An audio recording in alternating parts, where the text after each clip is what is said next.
So without any further ado, let me introduce our first speaker. Perfect talaga siyang speaker for tonight because he is tagged and known as the Supreme MC or the Supreme Host. He is also a wedding specialist and of course a wedding planner, and he owned Tony Powers Events Management. So our first speaker is none other than Sir Tony Powers. Let's bring him on stage. Hello, everybody. Good evening. Hi Sir Tony, good evening. So I'll be giving the stage to you, and alam ko excited na yung mga suntueds natin to learn from the expert. Okay, so once again, a pleasant evening to all of you. By the way, my name is Tony Powers. I am the owner and managing director of Tony Powers Events Management and Productions. I am a host, wedding planner, and event organizer at the same time. And first and foremost, I would like to give thanks to Worldwide Weddings PH, to Miss Janae Rabe, and to Miss MJ, and to the rest of the team for once again inviting me to be part of this wonderful online show. So tonight we are going to discuss how is it important to have a good reception program. So alam natin na tayo mga Filipino, mahilig tayo ma-entertain. Gustong-gusto nating na-entertain tayo, madaling mawala yung ating attention span or yung attention natin sa ating ginagawa, most especially nowadays na nasa digital age na tayo. So for sa madaling salita, yung mga tao ngayon, kahit ako, madaling mawala yung attention ko sa isang bagay o sa pinapanood ko o sa pinapakinggan ko. The same with the reception program. So kapag hindi maayos, detalyado, ang pagkaka-draft or pagkakagawa ng reception program, maaaring mawala yung attention ng mga guests dun sa kanilang sa ginagawa or sa celebration. And ang worst pa niyan, baka mag-uwian. 'Di ba? So, it's so important for you and for me as the host to draft a very good program flow. So, gusto ko magbigay ng ilang mga tips and advice kung paano nga ba magkaroon ng magandang program flow or maayos na program flow. So first and foremost, we have to know your guests. Kailangan kilala nyo personally or kilala nyo kung anong klaseng mga tao ang dadalo sa inyong wedding. Sila ba yung mga tao na mahilig sa music? If that's the case, you have to invite a very good musician. 'Di ba? Sila ba yung mga tao na very formal, mga VIPs ba ito? CEOs, head of the companies. So you have to know their interests as well at ipapasok mo yon sa yung wedding program. Otherwise, uuwian ka niyan. Sino ba yung mga nauunang umuwi kapag wedding program or pag reception? 'Di ba sila yung mga VIP? So, masasabi mo na maganda ang naging flow ng program mo kapag even the VIPs will stay up until the end of the program. Kapag na-catch mo yung attention nila or na-catch ng host at nakita nilang maganda yung flow ng program, masaya, they will be entertained, mag stay sila up until the end of the program. So it's possible. Kasi ang mindset natin ngayon, parang kapag VIP, madali silang aalis kapag reception program kasi nga marami silang ginagawa. Pero ang hindi natin alam, itong mga VIP, sa kabila ng kanilang pagiging busy, naghahanap din sila ng time para ma-entertain. 'Di ba? So, kapag nagstay sila up until the end of the program, it means to say, bukod sa magaling ang host, maganda ang flow ng program. So, number one, you have to know your audience. Ano bang klaseng guest ang meron ka sa guest list mo? Ano yung mga interest nila? Ano yung makakapagpa-stay sa kanila sa wedding reception program? Okay? Number two is you have to find a very good host. Pag sinabi nating very good host, it doesn't mean na dapat magaling mag-English. No? I beg to disagree dun sa pamantayan na dapat kapag magaling na host, malalim ang boses, magaling mag-English. Mali po yun. Kasi maraming mahusay magsalita, maraming magaling mag-English, maraming maganda ang boses, pero hindi entertaining. Lagi natin tatandaan na ang wedding reception program, ang entertainment part ng inyong wedding celebration. Dahil ang solemn part ng inyong wedding celebration ay nangyari na during the ceremony of matrimony, during the church wedding or the civil wedding or the Christian wedding. Doon nangyari yung solemn part of the celebration, yung tahimik, very formal. Pero when it comes sa reception program, dito na yung entertainment. Hindi lang yung pagkain, hindi lang yung music, kundi mag-e-enjoy ba sila? So you have to find a very good host na hindi lang magaling magsalita, hindi lang magaling mag-English, but also engaging. Not all hosts are engaging. Tandaan niyo po yan. Hindi lahat ng magaling magsalita, mag-English o malalim ang boses, kayang kunin yung attention ng mga tao. Okay? And number three, you have to draft a very good program flow. Okay? So, dapat alam nyo yung pagkakasunod-sunod ng mga wedding traditions, pagkakatahi-tahi ng mga ito. So, tutulungan naman kayo ng host, tutulungan kayo ng wedding planner ninyo kung paano nyo pagsusunod-sunurin. Kasi meron po yung mga pagkakasunod-sunod. For example, ako po bilang wedding host and wedding planner, madalas ako nakaka-encounter ng mga couple na gusto nila yung first dance nila after dinner or after lunch. Which ako, as the wedding planner, trabaho kong i-correct ang aking client, trabaho ko rin po na mag-suggest sa kanila kung anong mas ikagaganda ng kanilang wedding reception program. So ang ina-advise ko po sa kanila, dapat po ang first dance nangyayari before eating time. Why? Because nowadays, usong-uso na po ang same-day edit video. At ito po ay isa sa mga hahanapin ng videographer at ng editor. Nasaan ang first dance? Bakit nasa huli?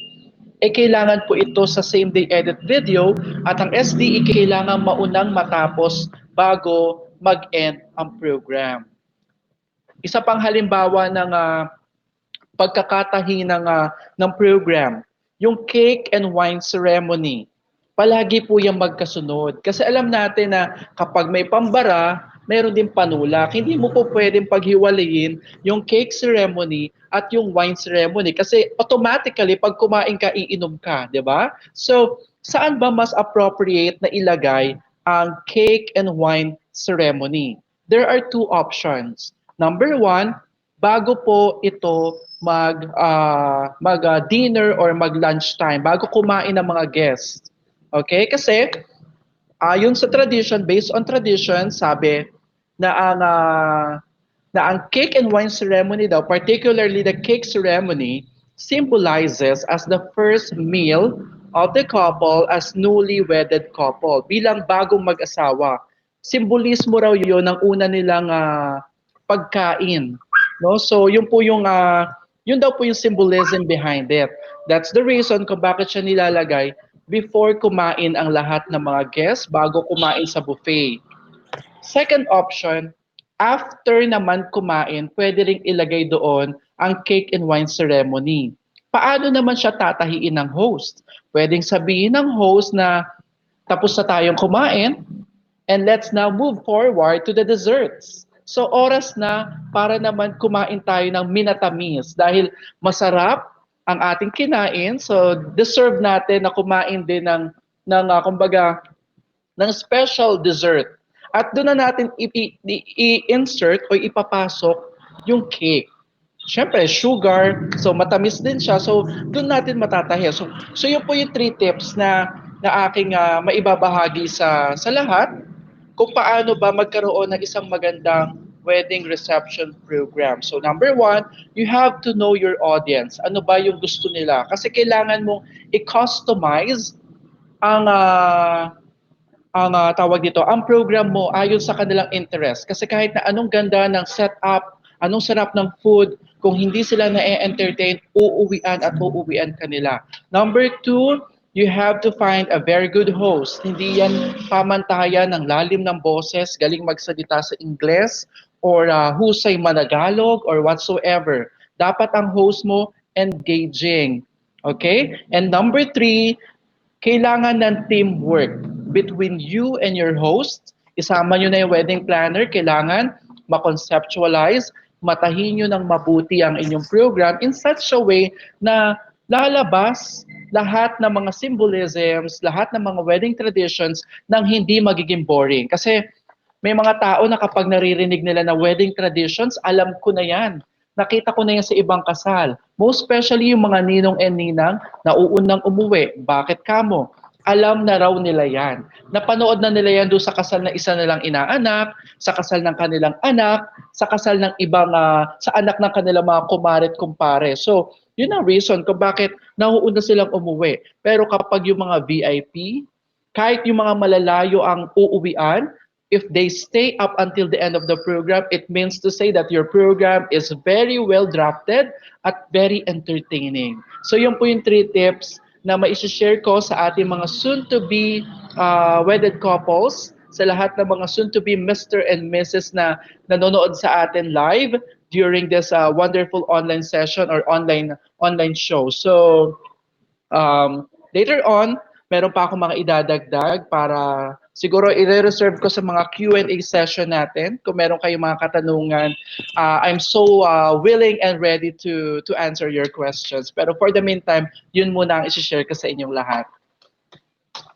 Wonderful talk, Sir Tony. Ang ganda-ganda ng insights, no? Siyempre, importante din talaga na madadala ng host yung mga audiences. Saka gusto ko rin yung, ayan, we are seeing a lot of hearts and clap from our soon-to-west na nandito ngayon. Actually, we have Thank lots you. of soon-to-west at gustong-gusto na yung mga tips natin. Super agree sa entertaining host.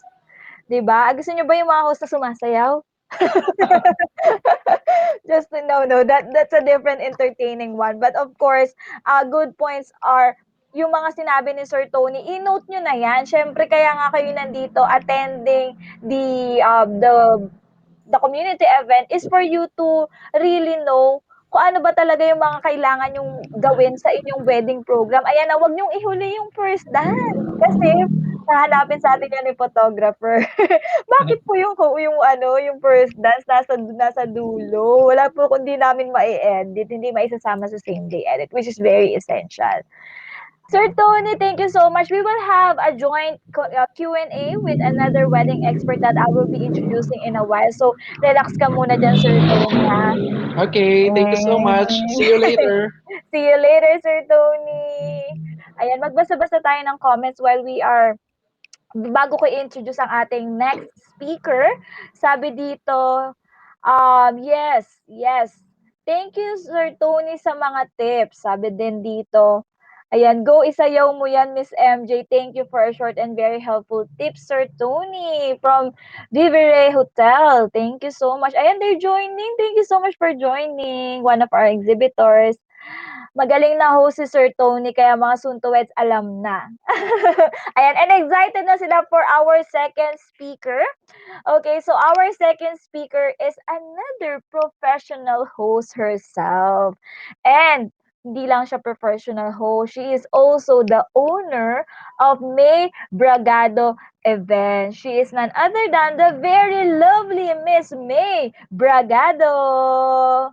Tony is also right, and Miss MJ and Miss Jennifer, she or he has to be really entertaining because it is the highlight of the night. It's the next, kumbaga, this is right after the very solemn part of the celebration. We come to the point that we get to enjoy the night and celebrate it with the bride and the groom. So we expect that the professional host will be able to really entertain the guests, and then not only that, be able to give emphasis on the mga symbols ng mga ginagawa natin the reception program. But all the brides and grooms out there, you don't need to get pressured with the previous programs that you have seen or have attended, because I always believe that it is you who already know what kind of reception program you want, okay? Pero yung mga traditions, of course, you also consider our parents. You know, there are parents who are really traditional. They want mga release of doves. And of course, yung cake, actually, you know, the cake cutting has been part of weddings since the Roman already. And then second, for the wine toast, that is when we get to, you know, raise our glasses. It's also welcoming good vibes, and we get to also attract prosperity. That's why we always explain that. Ayun, medyo nawala lang si Miss May. She's asking. Ayan. So for our soon to to guide you, no, Miss May is actually discussing or explaining the wedding traditions included in a program. So she was saying na the traditions are explained to the couples para malaman niyo yung significance niya in a wedding. Sir Tony, di ba yung usually yung very important talaga is the first dance, the cake cutting, Cake and wine cake and ceremony. wine, yes. Yes. And also yung even the garter retrieval. Very important yun. Isa rin sa mga traditions. Actually, yung bachelor and single ladies game, nanggaling kasi yon sa mga wedding traditions din. If you can still recall, during the 90s or 80s, hinahagis pa yung bouquet.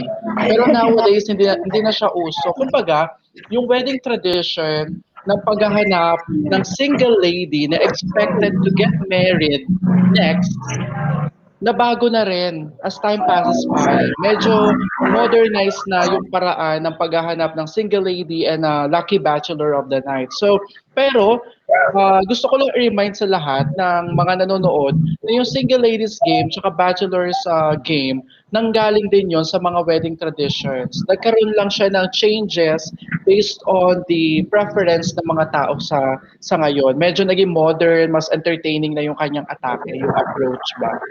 Mas fun 'no, Sir Tony? Kasi dati masyadong nagkakabalyahan, nagkakaiwasan ng bouquet. But now it's more on a fun side, more entertaining para sa ating mga guests as well. Para hindi na nila iwasan yung bouquet, 'pag hinagis iniiwasan na gano'n, eh. So, Yes. we twitch it a little bit but still in line with the tradition on looking for the next, hopefully next bride to be. Okay.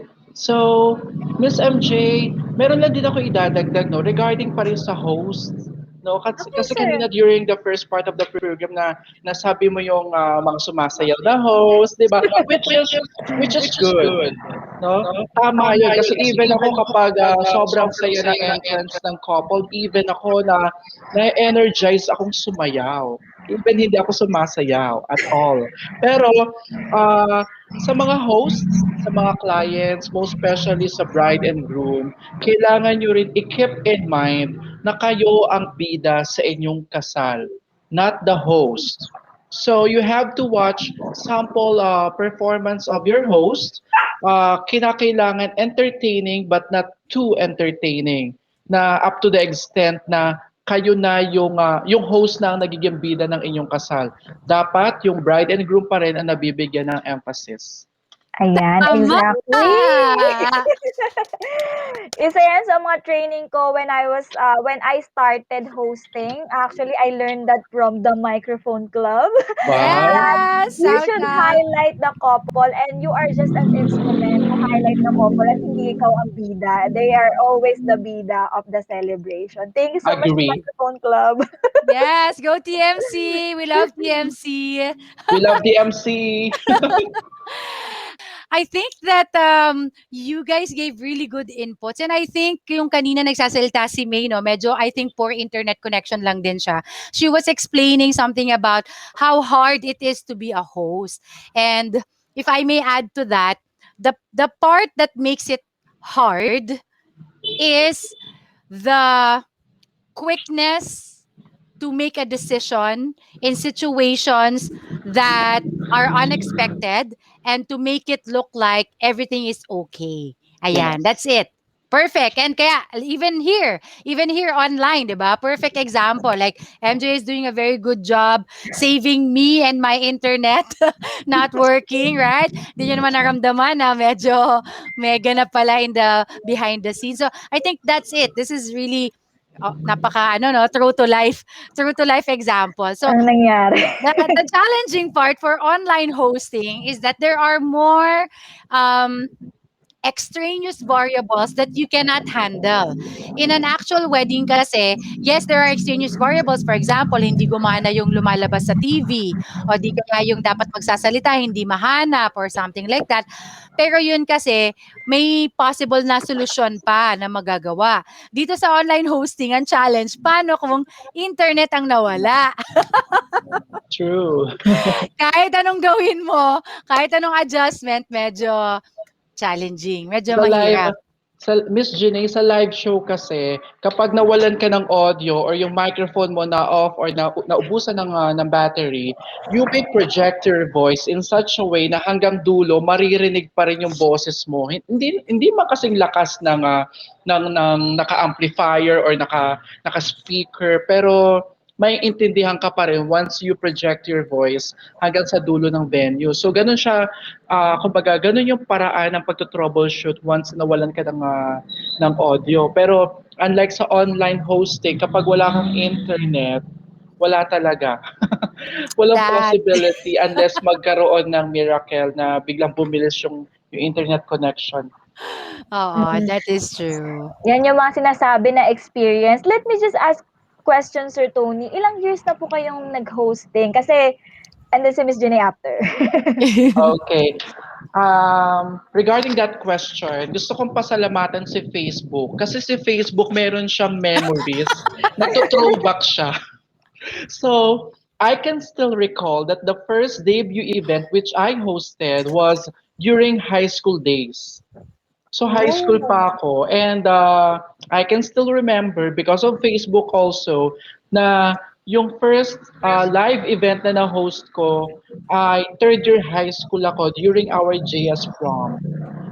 Hindi ko alam kung bakit ako yung na-appoint as the host kasi during that time kakatapos pa lang ng aming ng aming Supreme Student Government Election. So nangampanya, nagsalita sa stage, then yung advisor ng aming student council, he approached me then he asked me to host our prom, our JS prom. So that's the time na nakapag-host ako uh, sa unang pagkakataon, I was in third year high school. Pero yung professional hosting na may talent fee, yun yung gustong-gusto natin.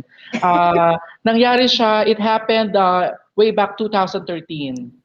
And I can 2000. still recall that my first talent fee amount was 1,500. Very close Well, sa akin, And 1,000 sa very akin. challenging siya. You know why? Kasi yung unang-unang event na na-host ko, I can still remember sa YMCA to sa May Manila, nirent ng client yung YMCA parang session hall. Tapos yung event na yon ay awarding ceremony ng music video ng five-star bus. And very challenging because sira yung sound system. oh, So from Oh. oh, yes, from the beginning until the end of the awarding. Although hindi naman siya ganun kabonggang awarding ceremony. Parang wala siyang mga colorful lights and all.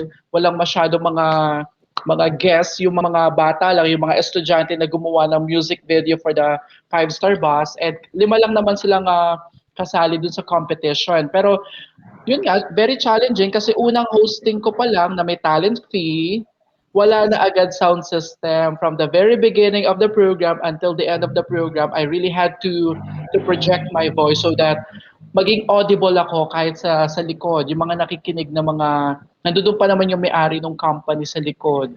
So, wow, very Mm, challenging and very memorable yung una kong hosting job or that's project lovely. way back 2013.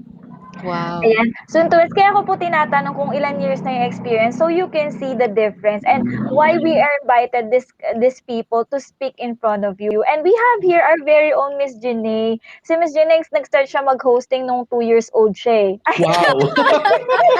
Miss Janae, how long have you been hosting events? Well, I've been hosting since I was 18 years old professionally. But, o diba, trivia. Ayan, gagawa tayong trivia. But I've been hosting, actually hindi pala, hindi pala, ano, no, hindi pala, what's this, accurate yung 18 years old. Yung unang paid hosting ko pala was at 7 years old. Wow! Laban! Dahil, di ba, trivia to, para lang, ay, naka-FB Live pala tayo, sa mapapanood pala nilang lahat. Sasabihin ko sana dito lang sa community. Okay, dahil, di malalaman nyo na. Dahil, nung business ng parents ko kasi is party needs. So, nung maliit kami, lagi siyang namomroblema sa mga clown magician para doon sa Ayala Alabang Village. Kasi yung mga clowns nung mga unang panahon, yung mga galing sa Tondo na mga clown, puro mga Tagalog lang yun lahat sila, 'di ba? Taglish yan. Pag dinala na sa Ayala Alabang, di na pasado kasi kailangan English.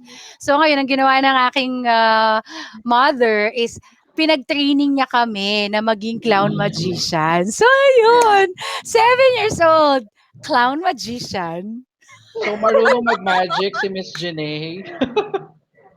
Yes, 'di ba? Ayun. Pero medyo natapos din 'yun ng saglit lang kasi meron kaming rule na hindi kami dapat mag-clown magician sa loob ng village namin kasi yung clown magician ng unang panahon yung naka-makeup talaga, yung may puti-puti tapos merong malaking smile dito, tapos may malaking red dito, gano'n, 'di ba? So, one time nag-host kami dito sa loob ng village. Hindi ko 'yun malilimutan kasi nakita ko yung crush ko. Naka-clown ano ako as in makeup. Malungkot OM. talaga ako. OMG, malungkot talaga ako nun. Sabi ko, Ayun, alam niyo na ayaw kung ko ba't na naka-gown na siya ngayon 'pag nagho-host. Naka-gown, kaya nagbago siya ng linya. Ayaw Hindi na na niya ng clown ano. magician.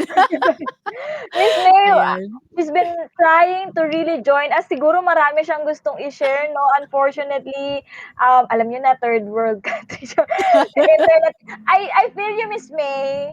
2 buwan akong pabalik-balik sa aking provider para lang bigyan ako ng ganitong internet and it paid off. Miss Jenny, finally, nakaka-join na ako. Ayan, ayun. So, anyway, but to be serious about my hosting, 18 years old is the first wedding that I've hosted. And I'm 21. Oh. alam mo, alam mo, Miss Masaya Janae, siya, I Diba? can Miss May. Napa-engage na-engage si Tony sa akin. agree ako magaling mag-magic si Miss Janae kasi nabawasan niya yung age niya. Miss Janae, Sir Tony, isa sa mga topic na i-discuss talaga ni Miss May is I want to ask the both of you na, no? Why Okay, is a go. why is a professional host important at a wedding? Especially now na pandemic limited ang bisita. Bakit importante yung professional host? Why is it important for us to, or for our clients to hire a professional host? Because number one, because of the experience. Kasi experience is the best teacher. So marami na experience kapag professional events host. So it means to say, when it comes sa troubleshooting, no, madali niyang malulusutan yan. On the spot, you can revise your program. Alam mo kung ano yung uunahin or ihuhuli base sa situation. Kasi kahit nasabihin nyo na planadong-planado ang inyong wedding, there is no perfect wedding. Tantanan na natin yung kaisipan na yan because illusion lang yan. Walang perfect wedding. Nagkakataon lang na hindi nakikita ng tao yung loopholes, yung mga pagkakamali because you hire a very good coordinator and you hire a very good host. So, thank them after your event. Kasi hindi nakita ng tao na may imperfections yung inyong wedding because of those people who are working behind the stage or in the background. So it's so important to hire a professional events host because of the troubleshooting na na-experience nila before na pwede nilang i-apply sa wedding ninyo. Pangalawa, importante mag-hire tayo ng professional events host or wedding host because hindi lahat ng nakakapagsalita ay sa harap ng tao ay okay sa pandinig, panlasa ng mga nanonood. Maraming mga events host, ito yung mga nababalitaan ko ha, ma-okray, no? Ma-okray up to the extent na hindi na natutuwa ang mga nanonood. If you are a professional events host, alam mo yung scope and limitation ng trabaho mo. Hindi ka lalampas sa sa kung ano lang yung dapat. You are hosting a wedding. It is supposed to be a formal gathering. Kahit na sabihin mong gusto ng mga tao na ma-entertain, you really have to be professional in every way. Hindi lang sa pananamit mo, hindi lang sa pagsasalita mo, kundi how you project yourself in front of the public na hindi ka lang nagugustuhan ng iilan, kundi dapat nagugustuhan ka ng lahat.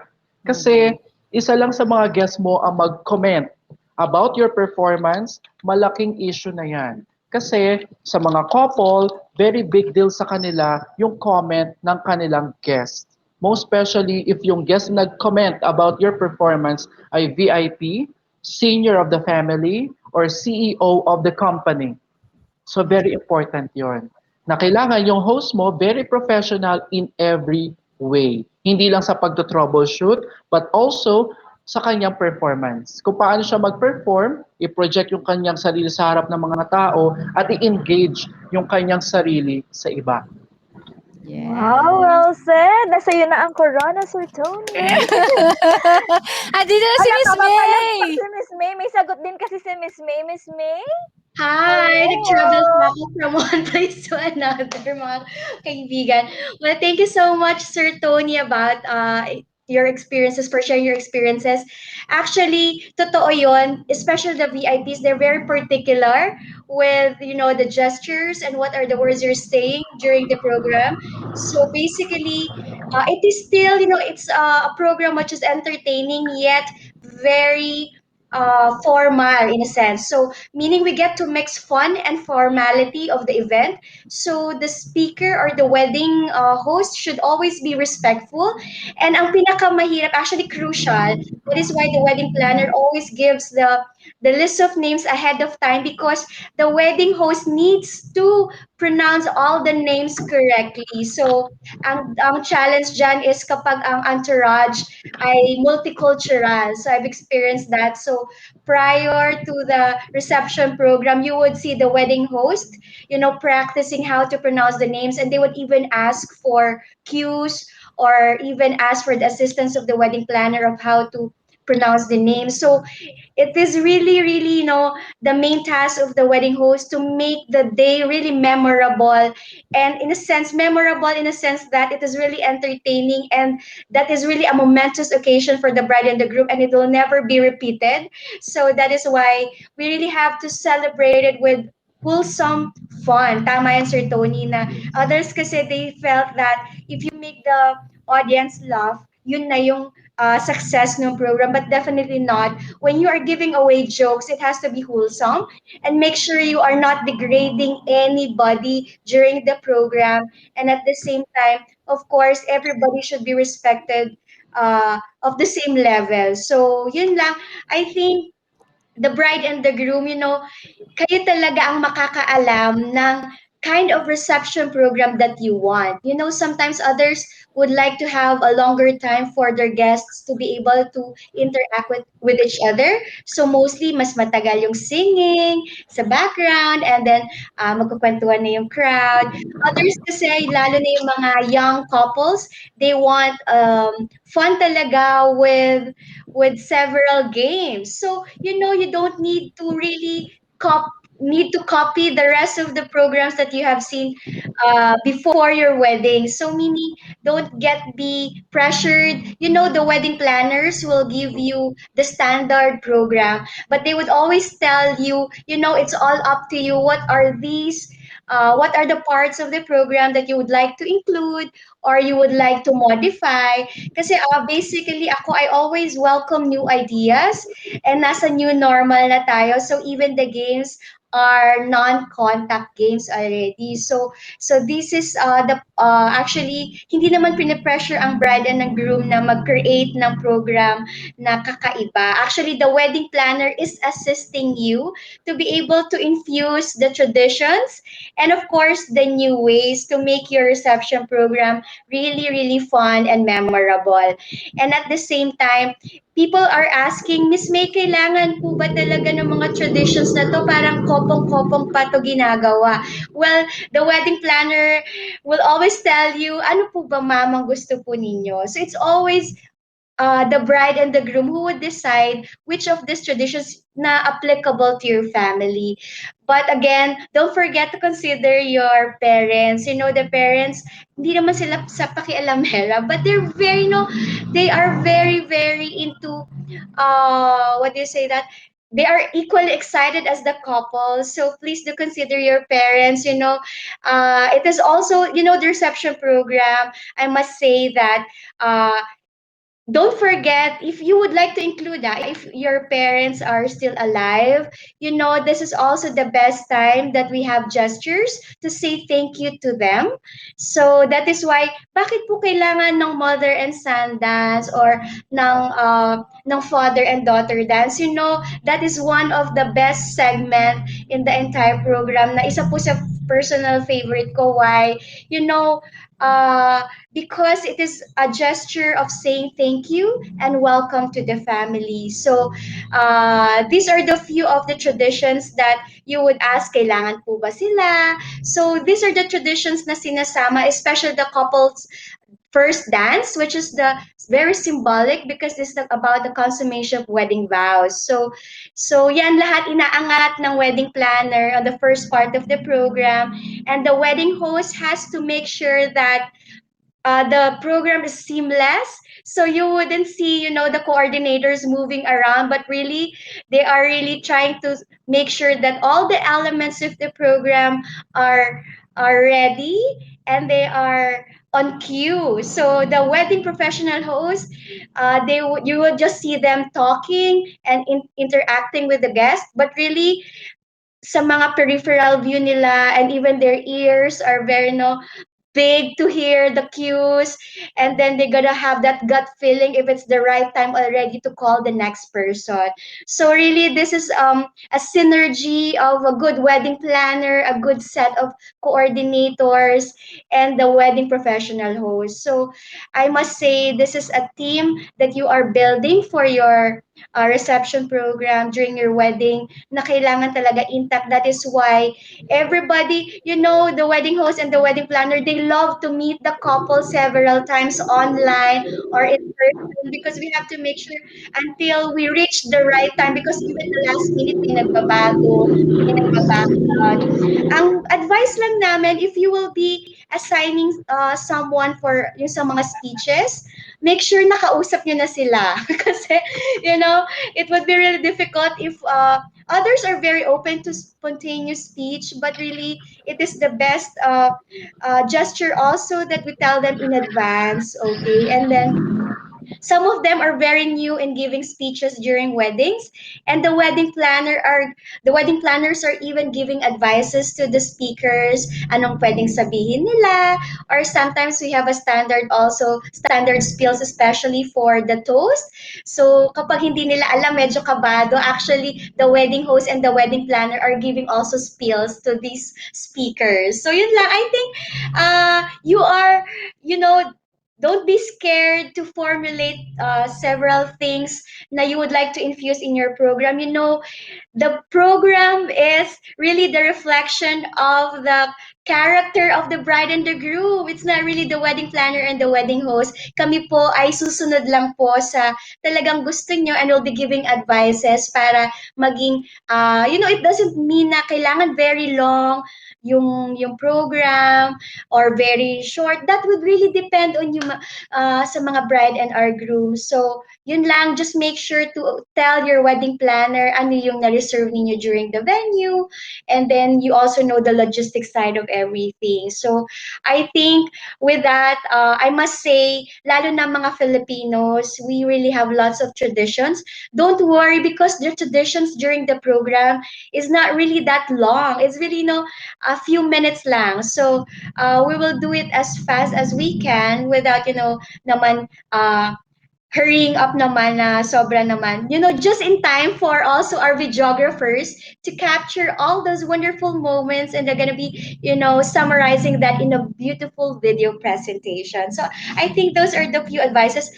Excited ako kasi talagang yung internet connection ko, hinabol ko. So really, it's really my pleasure to have this night to interact with everybody and be able to give advices together with Miss MJ, Miss Jen, of course, Tony Powers. No, I hope to all, siguro magandang tandem kami ni Tony next time. Yes, definitely.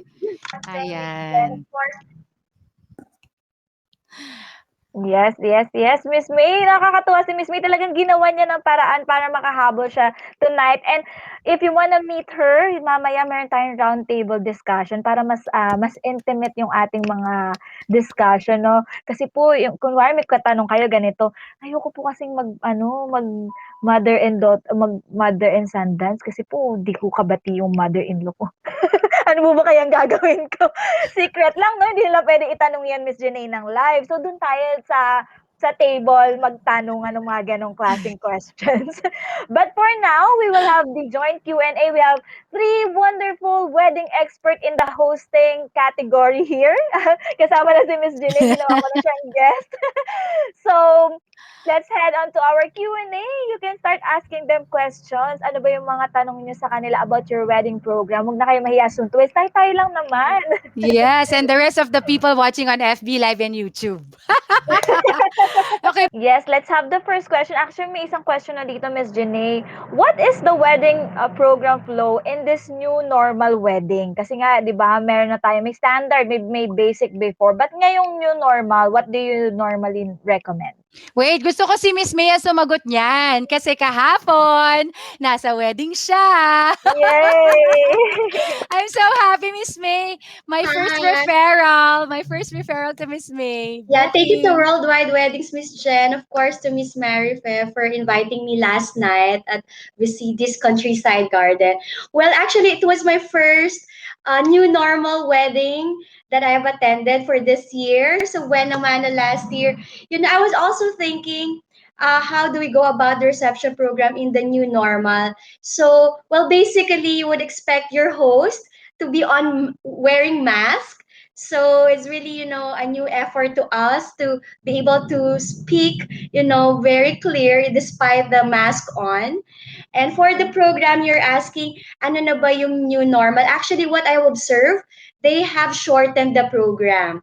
And then, but the traditions are still there. And the second one, yung games. I think particularly with the games, before kasi, there are, contact games like, you have that trip to Jerusalem that we really enjoy and touch, the partner. But this time I've seen that their games are more of non-contact. So just to share with you, they had a dare or dare game wherein, the couple will just pick a name from the list of guests, and then there's a corresponding dare that the guest would do. So it's still fun because you just have to make it as creative as you can. The dares there written there are like, you have to make a TikTok dance craze.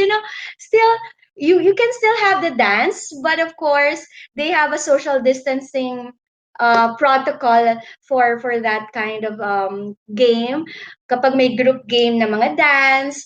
And then what else? I've seen also, but of course the bride and the groom, then they can still kiss when they get to hear the ticking of the glasses. So I think the couple naman are not restrained from kissing each other. They're still a couple. So, and I've seen also that the venue naman is really sanitized, so the guests are also still participating in the game. So I think there's really, it's the new normal protocol that we have applied in the reception program is more of non-contact games, and they have shortened the program in a sense that of course there is, we still have the curfew for some areas. So those are the things that I think that yun lang yung mga nagbago, but all the rest, your traditions are still there, and you can still have fun during the reception program, and you can still have the side activities like the mirror booth, yung meron ding mga mobile bar. So I think it's just us wearing masks, the guests also having their alcohol on the side, but basically the fun must continue. So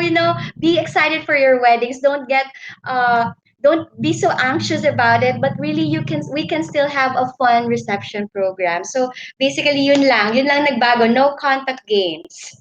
So there. Probably si Sir Tony also can share something yung experience niya for the new normal program. Okay. Yes, I also have some experiences sa mga recent weddings and events which I hosted and coordinated during the pandemic season. So, for example, I must agree with Miss May kasi nga talagang umiksi yung program nowadays. Mas maiksi siya, nawala yung mga bachelors and single ladies game, and even yung hashtag games nga nawala yun eh. Yung mag-upload kayo ng picture using the official hashtag of the couple. You know why? Because ina-advise din yan ng mga events venue na wag munang mag-upload on the spot ng mga pictures ng mga social gatherings.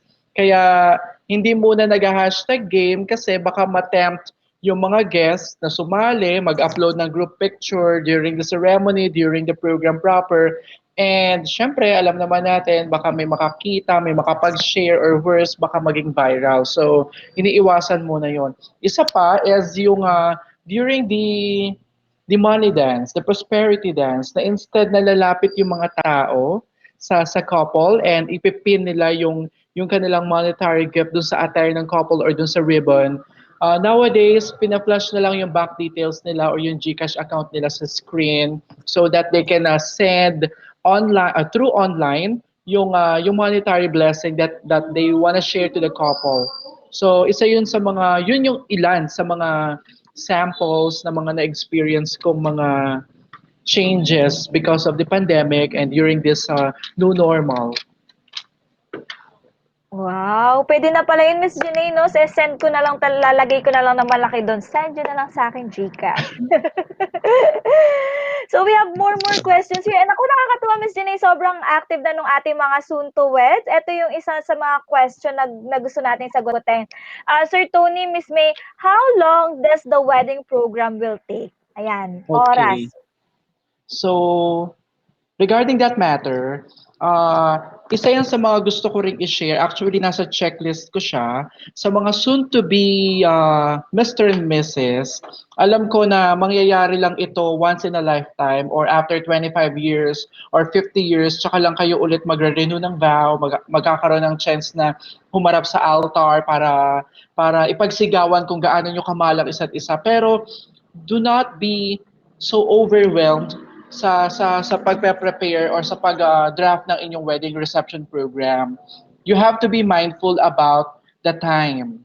Kasi, totoo yun, dapat engaging, entertaining yung inyong program, and masaya. Pero sa ayaw man natin at sa gusto, syempre, yung ating mga guests, meron din sila mga priorities, meron din sila mga gagawin kinabukasan.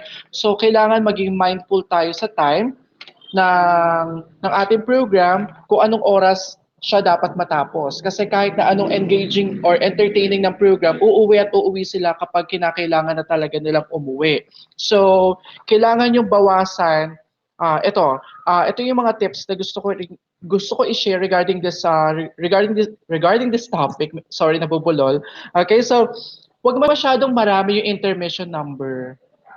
Okay, so isa yan. So pipili lang kayo ng mga panauhin or mga relatives na gusto nyong pakantahin o pasayawin. Okay, so okay yon na mayroong mga intermission numbers pero wag naman gawing talent competition ang program ng wedding. Okay? Pangalawa, ah yung mga messages. Nabanggit to ni Miss May kanina, 'di ba? So yung mga messages dapat aware yung mga magsasalita na sila ay in-appoint ninyo para Medyo sa nagla-lag ka ng konti. para mag-deliver ng speech. Okay? Because in my experience, three things might happen kapag hindi aware ang isang tao na mag-i-speech pala siya. Number one, masyadong mahaba ang kanyang message, wala na tayong oras. Pangalawa, masyadong maiksi naman ang kanyang message, walang laman, walang sense, walang thought, walang idea. Number three, may mga nasasabing hindi dapat sabihin kasi hindi sila prepared. So kung ano yung unang pumasok sa kanilang isip, kahit sensitive na topic, na nabanggit yung ex-girlfriend, nabanggit yung ex-boyfriend, so ayun, nagkaroon tuloy ng away afterwards yung couple. Unang away nila. So, kailangan aware yung mga magme-message na sila ay appointed nyo as magbibigay ng speech. So, regarding the question, for me, in my experience, around 2 hours to 2.5 hours maximum yung inyong wedding reception program. Pero nowadays, nasa new normal tayo, na-maintain ko yung 1.5 hours kasama na yung eating time. I Yun. agree, Sir Tony. Actually, maximum of 2 hours talaga, and there's a lead time lang of 30 to 1 hour more for the venue. But basically, 2 hours, kasama na yung dinner. And if you would observe, even the wedding planner, what they will be doing is that once the guests are already eating their desserts, they would continue with the second part of the program. That is for us to be able to retain all, if not all, but majority of the guests to be staying until the end of the program. And actually, medyo binobola pa ng mga hosts minsan yung mga guests because we always remind them that, you know, your presence until the end of the program is very much appreciated by the bride and the groom. You know, because the Filipinos kasi, especially the oldies, they're a bit parang mainipin sila eh, you know, because we have to also consider, of course, their health. But if they already know that the program won't take that too long, they would really stay because what they're really waiting for is for the speech of the couple. So we always say that the night will not be complete without hearing the message of the bride and the groom. And that is towards the end of the program as we get to summarize the rest of the day. Of course, it would be the couple's speech. So even the bride and the groom, you will always be also preparing for what you're going to say, but the thank you message, that would always depend on you as well. And if you won't be able to acknowledge all your suppliers, the host can do that for you, so don't worry about it. All you have to do is, you know, just speak from the heart whatever you want to say to all your guests. So that's the thing. And you know, the guests would really appreciate hearing the bride and the groom to convey their personal message to everyone. So I think that's all. I think 2 hours is, you know, a good time for a wedding reception program. Nice, Miss May. Ayun nga, napag-usapan nga Miss Janae yung tungkol sa pag-stay kasi meron mga iba na medyo may pagka eat and run ang tawag natin do'n, right? So they eat and then run after the dinner time or the lunch time. So may tanong dito yung isa nating bride. Ano po Mhm. yung mare-recommend niyo para mag-stay ang mga guests except having a lively host? So aside from having a lively host daw po. Para magstay? Yes po. Okay, based on my experience, you know, the couple was very, very creative. You know why? Because they had a grand prize towards the end of the program. Yes. And it's really fun. You know, it doesn't have to be really expensive na grand prize, but I think the couple really took the effort to have a grand prize. You know, meron silang binubuo na numbers. And then when you get, kasi they were giving away a cell phone. Now, I'm not pressuring the brides and the grooms here to have that expensive price, but you know, it doesn't have to really be the pricey phone or whatever. Just to share with you what I've experienced with the creative way that the couple did before was, you know, they're giving the digits from the start of the program until the end, and then whoever makes the phone ring first gets the prize. So I think they were just like parang ano lang teleserye, mayroong inaabangan sa dulo. Yes, hihintayin nila yung completion ng mobile number. Usually, yung mobile number ko ang binibigay ko. Yun. And then I think, you know, I think naman the don't be anxious also that, you know, that your guests are going home. Very ano naman yan, very select naman yung mga umuuwi ng maaga. But again, you wouldn't see naman the half of your guests going home. You would still expect them to stay really and don't get pressured. Magiging very busy lang ang bride and groom, you know, kissing and greeting all the guests. And the coordinators, if I must say, you know, I have to give credit to the coordinators because when they get also to see that some of the guests would like to approach the bride and the groom while the program is ongoing, they would give them the right cue to go to the bride and the groom, just so na hindi ma-entice also other guests to go home as well.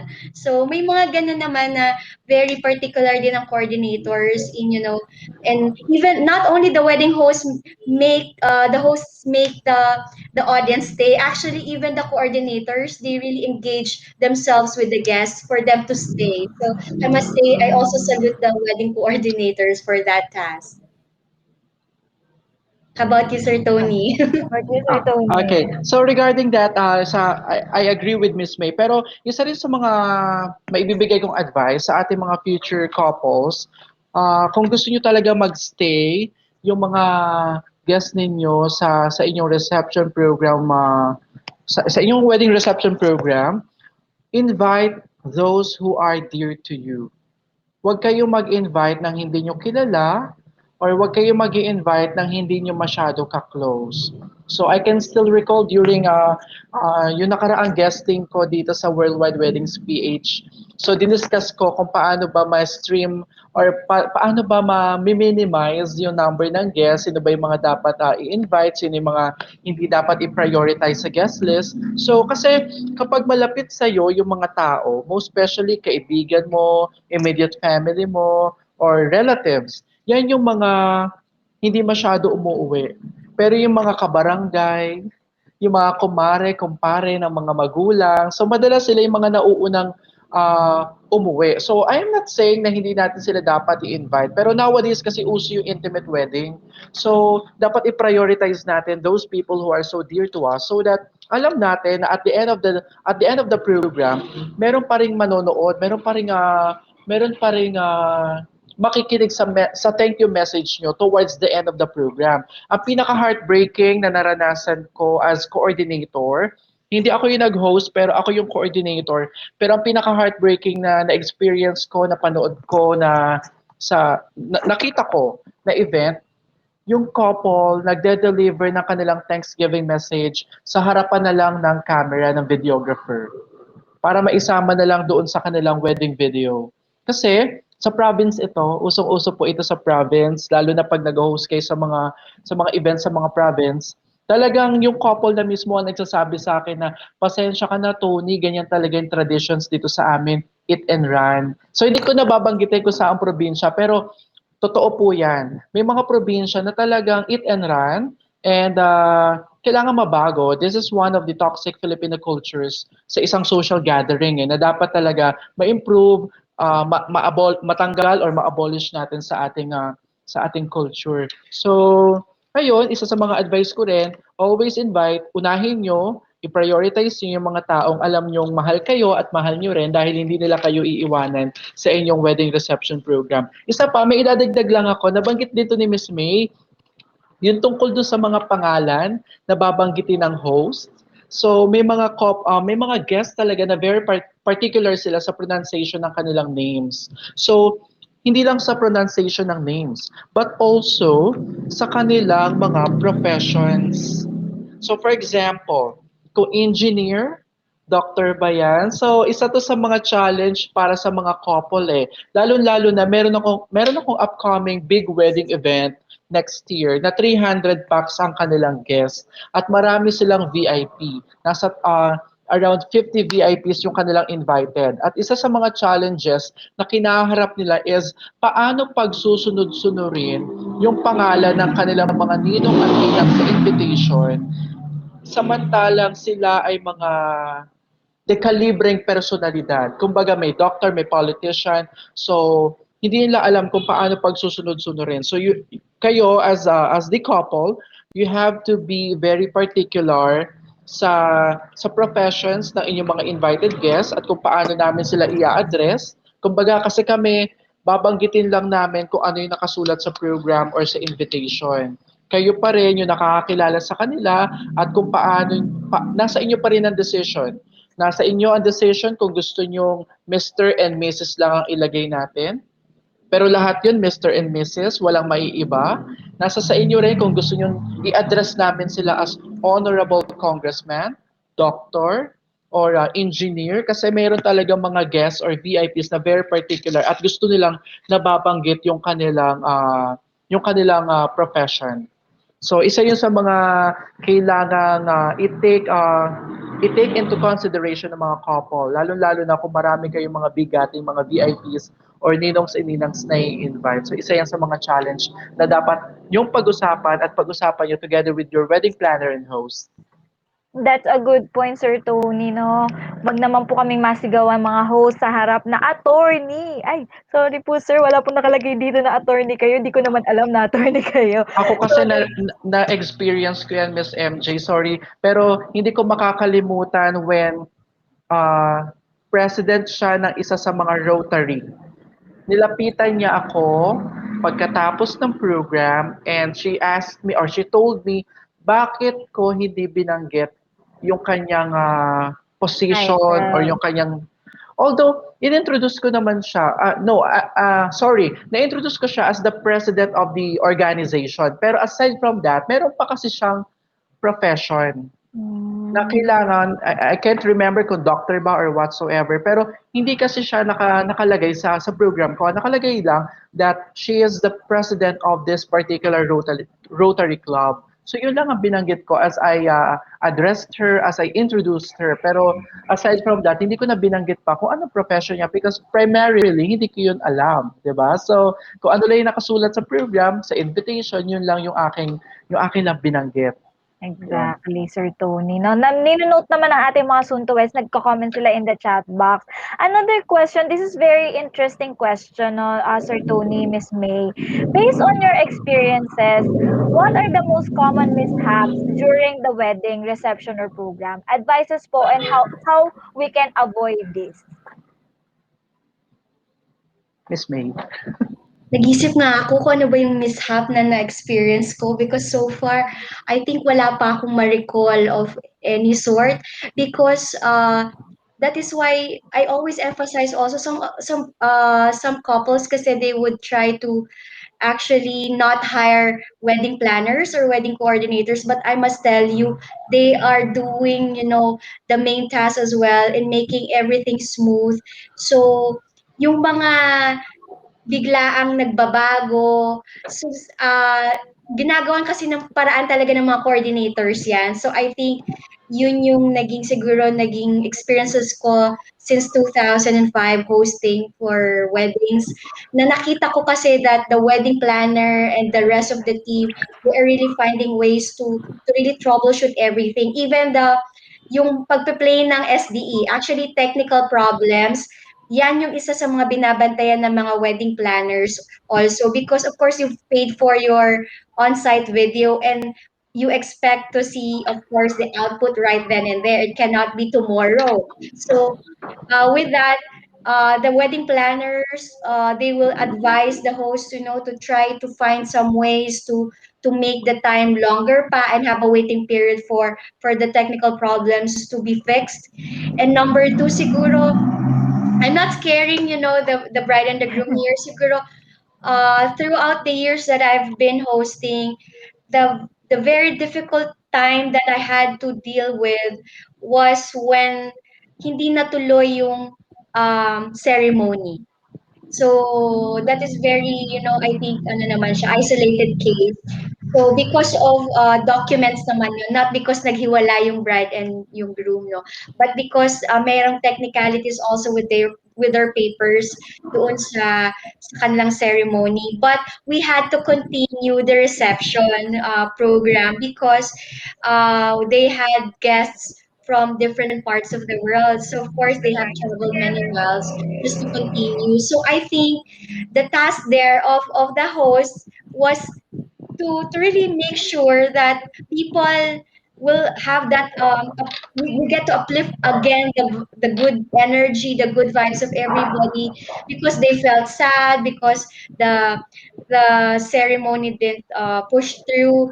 But again, kasi the host cannot dwell on what happened na mali, but basically focus and move forward to be able to push through with a memorable occasion. So I think wag kayo matatakot, I just share that. So just make sure you check on all your documents kasi meron talagang mga religion na hindi ko na po sasabihin kung ano yon, na very particular with the documents, mga serial numbers, mga ganyan po. So just make sure you did a great preparation. You know, if you, I think a majority of that kasi would come from your preparation. That's why the wedding planner is really working hand in hand with the bride and the groom just to make sure that everything will run smoothly during the program and even the ceremony. So, yun lang. I'm not sure with Sir Tony, ano bang mishap yung na-experience mo so Naku, far? parang ayan, Sir Tony, ikaw may mashi-share ka ba yung mga common mishap aside from nawawala ng kuryente kasi nabanggit na ni Sir Tony kanina 'no, Miss May.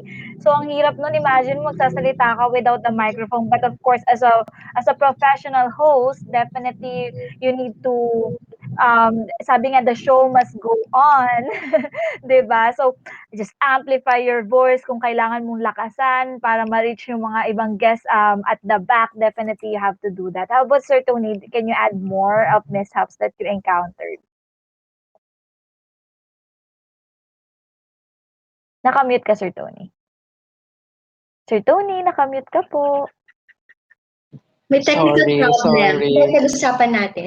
Yes.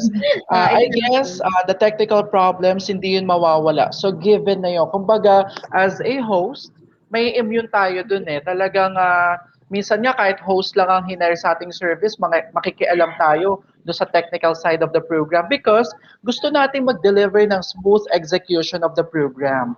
Ayaw natin na tayo kasi yung nakaharap sa tao eh. So pag nagkakaroon ng technical problem, tayo yung unang nape-pressure, nararattle, or somehow parang napapahiya, di ba? So, given na yun, yung technical problem. And of course, yung mga lumalapit na mga nanay, mga tatay, pakibanggit ito, pakibanggit yon.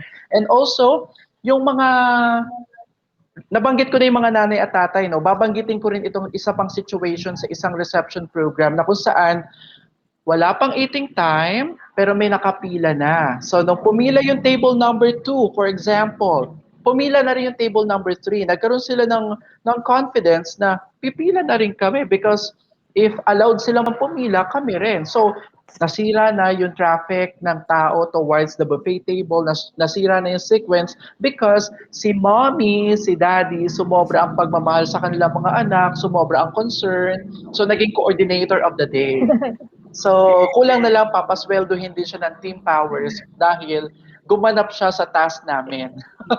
Love So, you, mommy and daddy. pero in my 8 years of experience as a host and wedding planner, isa sa pinaka hindi ko makakalimutan ay yung muntik na ako mamatay habang nag-host. Because Wow. this was a beach wedding and I was using a wired microphone. Nakuryente ako habang nagpo-program. Talagang nangisay ako and hindi ako makakilos.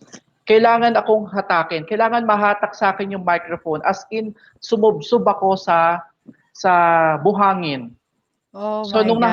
Okay. nung nahatak sa akin, bago pa lang ako nito, wala pa yata akong 1 year as a host. So sinabak agad ako sa beach wedding. So ayun, very memorable mishap kasi it's a life and death situation. I was,